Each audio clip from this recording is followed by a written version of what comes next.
আজ মহাশিবরাত্রি। চলুন আজকের দিনেই একটু ঘুরে আসি বাবা তারকনাথের কাছ থেকে। ঘরে বসেই বাবা তারকনাথ দর্শন করুন আমার সাথে। না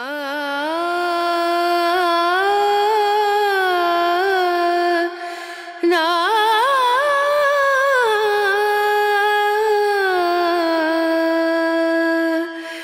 রে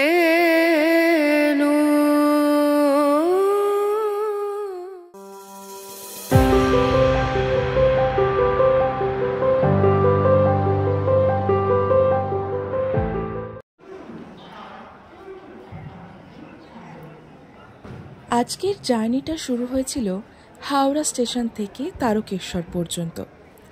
জয় বাবা তারকনাথ বলে আমরা যাত্রা শুরু করেছিলাম। সেদিন ছিল সোমবার। ট্রেনে ওঠার আগেই ভিড়টা দেখেই বুঝতে পারছিলাম যে বাবা তারকনাথের কাছে কতটা ভিড় হবে। ট্রেন ছিল বেশ কিছুটা লেটে, তাই ভিড়টা আরও বেড়ে গিয়েছিল।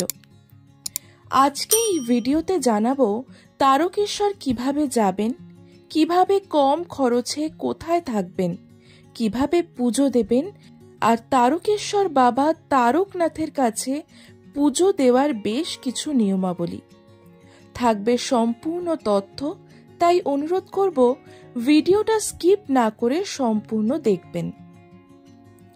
চলুন এবার বলি তারকেশ্বর যাবেন কিভাবে। তারকেশ্বর যাওয়া যায় 3 ভাবে। 1, হাওড়া স্টেশন থেকে ট্রেনে করে তারকেশ্বর। 2, শেওড়াফুলির নিমাই তীর্থ ঘাট থেকে ঘটে করে জল ভরে বাঁক কাঁধে নিয়ে পায়ে হেঁটে তারকেশ্বর আসেন বহু ভক্তরা, সেইভাবে। আর না হলে বাস বা নিজের প্রাইভেট গাড়িতে। হাওড়া স্টেশন থেকে তারকেশ্বর যাওয়ার প্রচুর ট্রেন পেয়ে যাবেন। তারকেশ্বর লোকাল, গোঘাট বা আরামবাগ লোকাল ধরে খুব সহজেই পৌঁছানো যায় তারকেশ্বরে। হাওড়া থেকে তারকেশ্বর যাওয়ার প্রথম ট্রেন ছাড়ে ভোর 4:22। তারপর থেকে প্রায় আধ ঘন্টা কিংবা 1 ঘন্টা পরপরই ট্রেন আছে তারকেশ্বর যাওয়ার জন্য। টিকিটের ভাড়া 15 টাকা এবং সময় লাগে প্রায় 1.5 ঘন্টার মতো। এটা তো ফাল্গুন মাস চলছে, কিছুদিন পর থেকেই চৈত্র মাস পড়ে যাবে। বলে রাখি, চৈত্র এবং শ্রাবণ মাসে তারকেশ্বরে প্রচুর পুণ্যার্থীরা পায়ে হেঁটে আসেন বাবার দর্শন করতে এবং জল ঢালতে। তাই যারা ভিড়টা খুব একটা পছন্দ করেন না, সেটাকে অ্যাভয়েড করাই ভালো। তাদের বলবো এই 2 মাস বাদ দিয়ে অন্য সময়গুলোতে তারকেশ্বর যাবেন। আমরা তাও ভিড় পেয়েছিলাম কারণ দিনটি ছিল সোমবার এবং চৈত্র মাস পড়ার একদম আগে। অবশেষে আমরা এসে পৌঁছে গিয়েছি তারকেশ্বর স্টেশনে। স্টেশনে নেমেই আপনারা দেখতে পাবেন এখানে প্রচুর পান্ডা ঘোরাঘুরি করছে। আমি বলবো এদের খপ্পরে কিন্তু কখনোই পড়বেন না, তাহলে কিন্তু প্রয়োজনের তুলনায় অনেক বেশি টাকা বেরিয়ে যাবে। নিজেরাই সোজা স্টেশন থেকে বেরিয়ে সামনে এগিয়ে যাবেন। দেখবেন স্টেশন থেকে বেরোলেই অটো বা টোটো স্ট্যান্ড, সেখান থেকে অটো বা টোটো করে যেতে পারেন মন্দিরে। তবে আমি বলবো স্টেশন থেকে মন্দির পায়ে হেঁটে যেতে সময় লাগে খুব বেশি করে 5 থেকে 7 মিনিট, তাই আমরা হেঁটেই যাব। আপনারাও হেঁটেই যেতে পারেন।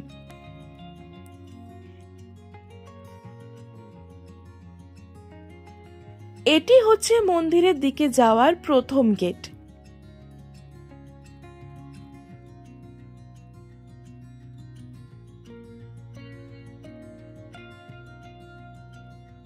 এই গেট থেকেই প্রবেশ করে একটু হেঁটে যেতেই দেখবেন তারকেশ্বর রাজবাড়ি।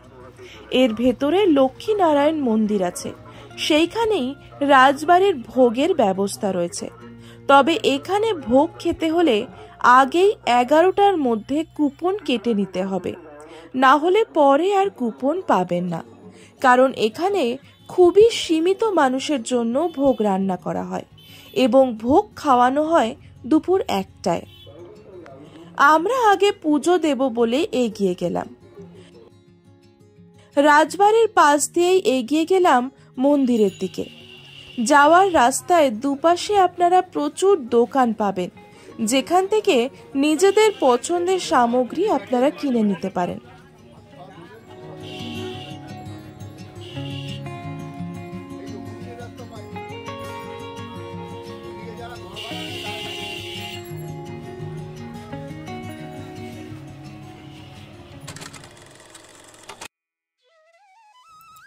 আমরা চলে এসেছি মন্দিরের একদম সামনেই প্রবেশ পথে।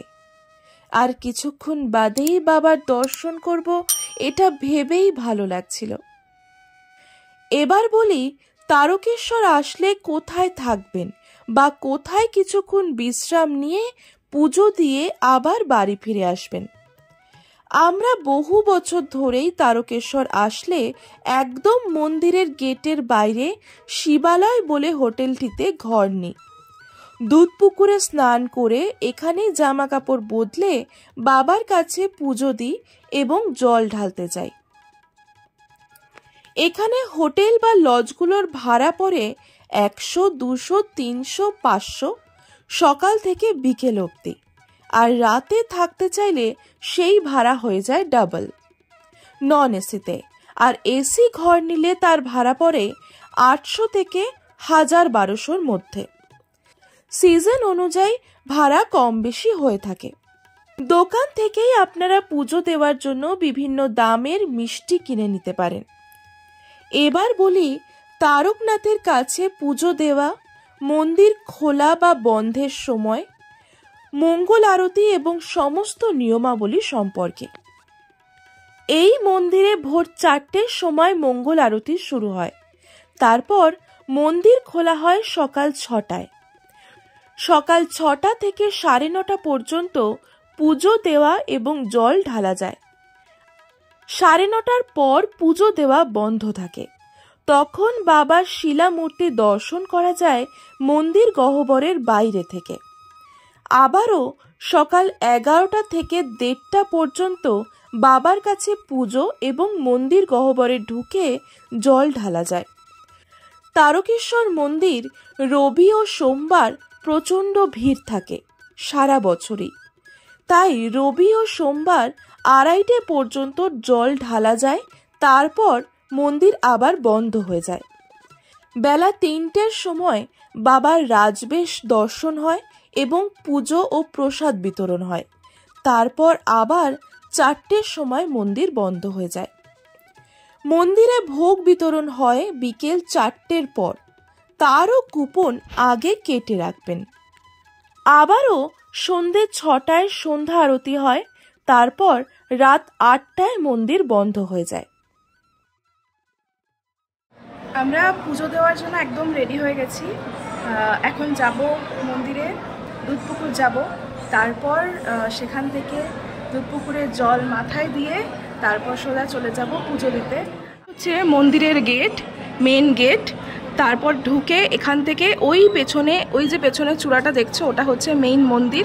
সেখানে যাব আমরা পুজো দিতে। প্রচুর ভিড় পড়ে গেছে, আজকে সোমবার, ভিড়টা অনেকটাই বেশি।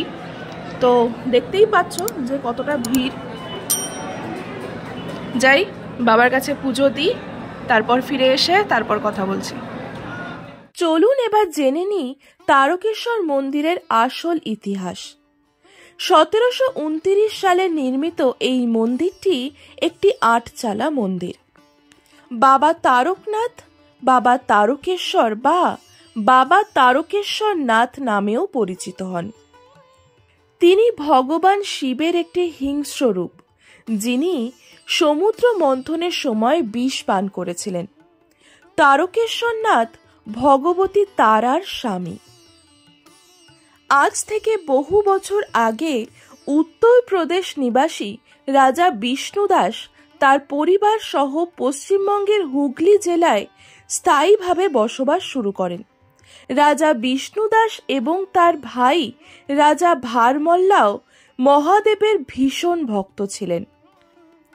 রাজা বিষ্ণুদাসের রাজপ্রাসাদ তারকেশ্বর মন্দির থেকে প্রায় 3 মাইল দূরে রামনগর গ্রামে ছিল। রাজা বিষ্ণুদাসের একটি গরু ছিল, যার নাম কপিলা। কথিত আছে রাজা ভারমল্ল দেখেছিলেন স্থানীয় একটি জঙ্গলের পাশে একটি কালো পাথরে গরুটি নিজের দুধ নিক্ষেপণ করছে। তার কারণ রাজা অনেক জানতে চেষ্টা করেন।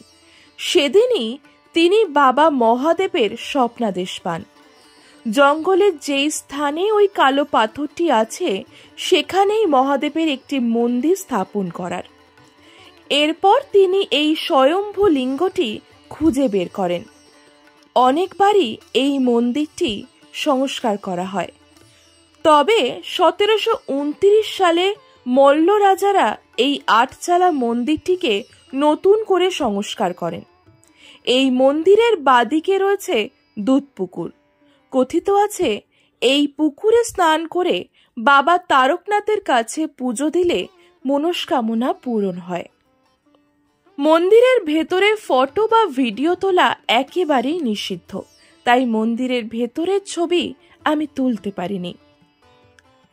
মন্দিরের সামনেই রয়েছে একটি নাট মন্দির। তাছাড়া বলে রাখি, মন্দিরের ভেতরে কিন্তু মোমবাতি বা ধূপকাঠি জ্বালানো যাবে না। তার জন্য একটি নির্দিষ্ট স্থানে ব্যবস্থা করা আছে, সেখানেই ধূপ আর মোমবাতি জ্বালাতে পারেন। পুজো দিয়ে বেরিয়ে দেখবেন বাইরে প্রচুর নিরামিষ দোকান রয়েছে, যেখান থেকে আপনি 40, 50, 60 কিংবা 70 যেমন খুশি দামে আপনারা খেয়ে নিতে পারেন। অবশেষে ভালো মতন পুজো দিয়ে ভালো করে শিবলিঙ্গে জল দিলাম। মনটা শান্তিতে ভরে গেল। আবারও ট্রেন ধরে ফিরে আসার পালা।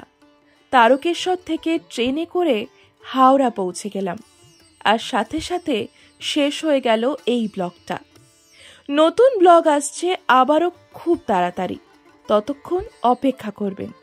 আবারও বলছি, আমার ভিডিওগুলো ভালো লাগলে একটা ছোট্ট লাইক, কমেন্ট আর চ্যানেলটা সাবস্ক্রাইব করে রাখতে ভুলবেন না। জয় শিব শম্ভু, জয় তারকনাথ।